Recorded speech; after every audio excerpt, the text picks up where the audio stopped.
RFM Matin. Bonne journée à tous. La culture à présent, la littérature à l'honneur ce mois d'avril à Thiès. Thiès est à la mode, vous le savez. La ville se prépare à accueillir la 8e édition du Salon international du livre. C'est la culture en Rocha. Bonjour à tous. En prélude à l'édition 2026 du CILT, le comité d'organisation a présenté hier, mercredi, les grandes lignes de l'événement.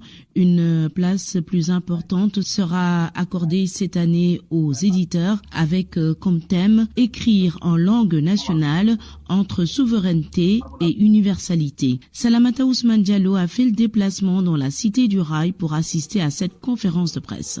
Prévu du 23 au 26 avril, les organisateurs du Salon du Livre de Thiès s'activent déjà pour une belle réussite de cette 8e édition. Moustapha Ndiaye, le promoteur, estime que ce salon est l'un des événements culturels incontournables de la capitale du rail. Le Salon du Livre de Thiès, sans prétention, est un des événements majeurs de la scène littéraire sénégalaise. Ne serait-ce que par la durée, la résilience. C'est pas évident de tenir, particulièrement à Thiès, pour une activité centralisée, parce qu'on a souvent mis à Thiès beaucoup d'événements avec de très gros moyens. On se souvient du festival de danse sacrée initié par l'ancien maire et premier ministre de Seck. On se souvient du festival du maire Thalès Kaïtès. Pour dire qu'il y a eu des événements, des velléités et des gros moyens. Le Salon du Livre de Thiès n'a presque aucun moyen. Pour cette année, une place importante sera accordée aux éditeurs. Mais je crois que l'innovation majeure va être liée au fait qu'on a laissé une place de choix aux éditeurs dans la conception du programme.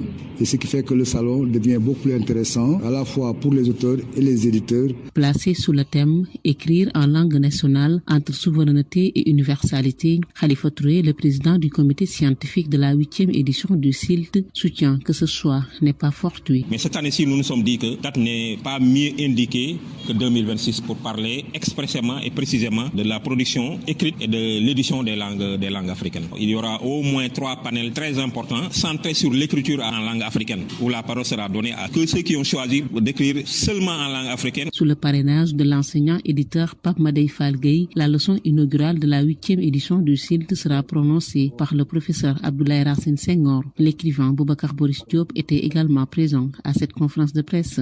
À Dakar, c'est le cinéma au féminin qu'on célèbre ce mois d'avril avec la 7e édition du festival Film Femmes Afrique. L'événement est prévu du 10 au 18 avril sur le thème « Les femmes en première ligne ». Une conférence de presse de lancement aura lieu aujourd'hui à 10h au centre Yenenga.